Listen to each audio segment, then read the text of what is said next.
Gina Nelson. I just took the public speaking class with Alex Braun.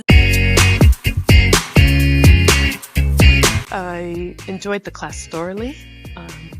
I think for me, the warm-up exercises were important, just reminding me anytime I go in front of a big stage, because I do a lot of presentations as a consultant. So the warm-up exercises were key.